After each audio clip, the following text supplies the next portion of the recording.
अब महाराज कलयुग को सोने में निवास मिल गया, बड़ा प्रसन्न हुआ। एक दिन की बात है, राजा परीक्षित शिकार खेलने गए थे, अपने सहयोगियों से भटक गए। प्यास लगी थी, मध्याह्न का समय था। एक आश्रम में पहुंच गए, देखा एक महात्मा समाधि में बैठे, शमीक ऋषि। राजा परीक्षित ने को भ्रम हो गया, लगता है ये महात्मा मेरे को देखने के बाद समाधि में बैठ गए हैं कि राजा को पूछना ना पड़े। जलवल के लिए, आसन के लिए परीक्षा करूंगा। हाँ, इनके गले में सांप डालता हूं, मरा हुआ। झूठी समाधि होगी तो बिदक जाएंगे, सच्ची समाधि होगी तो पता नहीं लगेगा। अब राजा परीक्षित के मन में महात्मा के प्रति शंका होना ये संभव नहीं। हाँ, जो इतना बड़ा भगवान का भक्त है, यही भगवान की लीला है। जाकर के गले में सर्प डाल दिया, समाधि सच्ची थी, महात्मा तो हिले नहीं। राजा परीक्षित लौट के वापस आ गए। शमीक ऋषि का बेटा जो 5 वर्ष की जिसकी अवस्था थी, कौशिकी नदी के किनारे खेल रहा था। वहां पर जाकर के कुछ बच्चों ने बताया, अरे तुम यहाँ खेल रहे हो, तुम्हारे पिता के गले में राजा परीक्षित ने मरा हुआ सर्प डाल दिया। वो बिना सोचे समझे बच्चिया बुद्धि, हाथ में कौशिकी नदी का जल लिया, हाथ में जल लेकर के कहा, जिस उद्दंड राजा ने मेरे पिता के गले में मरा हुआ सर्प डाला है, वही मरा हुआ सर्प आज से 7वें दिन तक्षक बन करके उस राजा को डस लेगा और उनकी मौत हो जाएगी। वागवान, ब्राह्मण का वज्र महाराज, वाग वज्र शाप दे दिया और रोता हुआ पिता के पास आया। शमीक ऋषि को पता लगा तो बड़े दुखी हुए, बेटा तूने ठीक नहीं किया। इतना धर्मात्मा राजा, जिसके सुशासन में, जिसकी व्यवस्था में हम लोग शांतिपूर्वक भजन कर रहे थे। अब महाराज राजा परीक्षित को जैसे सूचना मिली, राजा परीक्षित थोड़ा प्रसन्न हुए। हाँ, इस सूचना को सुन के कि 7वें दिन मेरी मौत है। ध्यान से सुनिएगा, मौत का समाचार मिला, वो भी युवा अवस्था, भी वृद्ध नहीं हुए थे राजा परीक्षित, जवान है। मौत का समाचार मिल गया, 7वें दिन मेरी मौत है, तो मुस्कराए। हमको आपको अगर मौत का समाचार मिलेगा तो क्या होगा? मुस्कराएंगे कि रोएंगे? कह रहे आधे तो पहले मर जाए।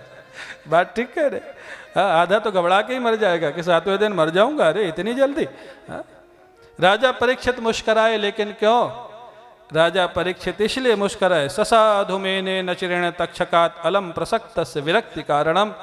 राजा परीक्षित इसलिए मुस्कराए, बहुत दिनों से अपने बच्चों को बोलते थे, 4 बच्चे थे, चारों को बुला के कहते थे, अब तुम लोग बड़े हो गए हो, राज्य संभालो, मैं जाकर के एकांत में भजन करूंगा और जिसको मैंने गर्भ में देखा था ऐसी साधना करूंगा कि जीवन रहते एक बार फिर उसका दर्शन कर लूँ।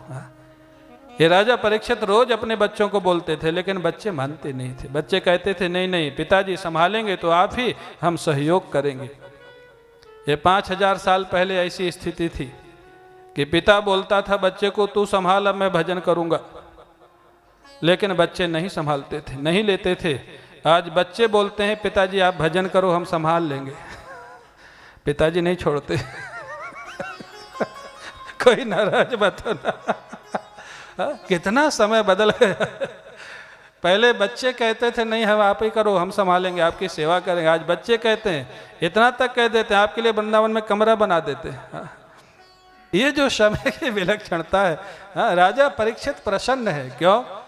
राजा परीक्षित इसलिए प्रसन्न है, अब मैं बच्चों को, देखो क्या समय था, युवा अवस्था है। उसी दिन सभा बुलाई, जिस दिन समाचार मिला, मंत्रियों को बुलाया, बच्चों को बुलाया।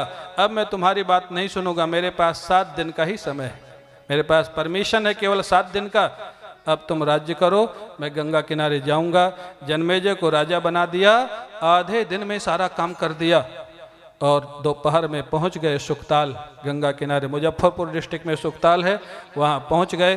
सारे राजर्षि, ब्रह्मर्षि, देवर्षि महाराज को घेर लिए। क्यों? धर्मनिष्ठ राजा थे। सब लोग घेर के बैठ गए। कथा प्रारंभ होने ही वाली थी। राजा ने कहा, मेरे को मौत की चिंता नहीं है, मेरे को कृष्ण कथा सुनाइए। कृष्ण कथा सुनते सुनते मेरा जन्म हुआ है और कृष्ण कथा सुनते सुनते ही मेरा जीवन चला जाए, बस मैं इतना ही चाहता हूँ, भगवान की अनुभूति बनी रहे। कृष्ण कथा गायत विष्णु गाथा, भगवान की कथा सुनाइए। और कथा प्रारंभ होने ही वाली थी। भगवान कृष्ण की ऐसी कृपा हुई, जिस महापुरुष ने आज तक किसी को कथा नहीं सुनाई थी, ऐसे महापुरुष को भगवान कृष्ण ने राजा परीक्षित के लिए भेजा। और वो महापुरुष थे सुखदेव जी महाराज। बोलिए सुखदेव भगवान की, सुखदेव भगवान की, सुखदेव भगवान की।